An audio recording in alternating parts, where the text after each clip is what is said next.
Nursing പഠിക്കാൻ താല്പര്യമുണ്ട്. അപ്പൊ നിങ്ങൾ എന്ത് ചെയ്യണം? ഇരുന്നോ. അപ്പൊ നിങ്ങൾ എന്ത് ചെയ്യണം? മാത്സ് സയൻസ് നല്ല രീതിയിൽ പഠിക്കണം. മാത്സും സയൻസും ഒരു കാരണവശാലും പിന്നോട്ട് പോകാൻ പാടില്ല. എന്നാൽ മാത്രമേ +2 സയൻസിൽ അഡ്മിഷൻ കിട്ടുള്ളൂ. +2 സയൻസ് അഡ്മിഷൻ കിട്ടിയാൽ മാത്രമേ ഏതിന് പോകാൻ പറ്റൂ?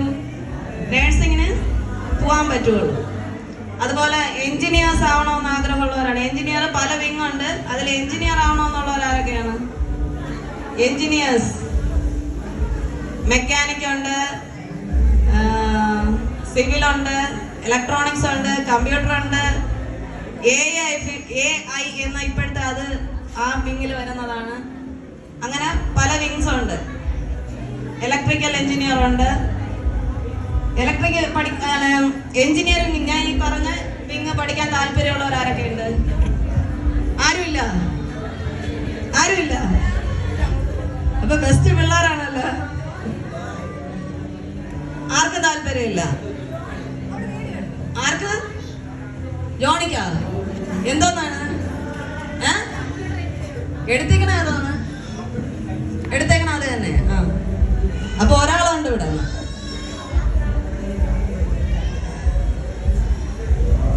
അപ്പൊ അതിന് താല്പര്യമില്ല. പക്ഷെ അങ്ങനെ താല്പര്യം പിന്നെ വന്നാലും എന്നുവെച്ചാൽ ഇപ്പൊ കൊച്ചുകുട്ടികളുണ്ട്, അവർക്ക് അറിയില്ല അതിനെ കുറിച്ച്. അതിനോട് ആയി വരണമെങ്കിൽ എത്ര സമയം എടുക്കും?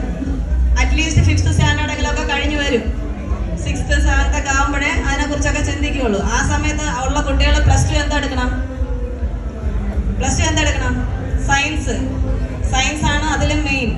അപ്പം മാത്സ്, സയൻസ്, കമ്പ്യൂട്ടർ ഇതെല്ലാം നല്ലതായിട്ട് പഠിക്കണം. നല്ലതായിട്ട് പഠിച്ചു വന്നാൽ മാത്രമേ +2 ആ അഡ്മിഷൻ കിട്ടുള്ളൂ. +2 അഡ്മിഷൻ കിട്ടിയാൽ മാത്രമേ നിങ്ങൾക്ക് അവിടെ പിന്നെ നമുക്ക് എന്താണ് എഴുതേണ്ട? JIT എക്സാം എഴുതണമെങ്കിൽ അതിൻ്റെ ഉണ്ടെങ്കിൽ മാത്രമേ പറ്റുള്ളൂ, അല്ലാതെ പറ്റത്തില്ല. അടുത്ത് ഡോക്ടറിന് പഠിക്കാൻ ആഗ്രഹമുള്ളവരാരൊക്കെ ഉണ്ട്? ഡോക്ടർ ആവണമെന്ന്, ഭാവിയിൽ ഡോക്ടർ ആവണം, ഫ്യൂച്ചറിൽ ഡോക്ടർ ആവണം എന്നുള്ളവര്, അവർക്ക് ഇതേതാണ്. സയൻസും മാത്സും നല്ലതായിട്ട് പഠിച്ചാലേ പറ്റത്തുള്ളൂ. എന്നിട്ട് നീറ്റിന് എപ്പോഴും തൊട്ട് പ്രാക്ടീസ് ചെയ്യണം? നീറ്റിന് 8th സ്റ്റാൻഡേർഡ് തൊട്ടേ പ്രാക്ടീസ് ചെയ്യണം. എത്രാം ക്ലാസ് തൊട്ട്?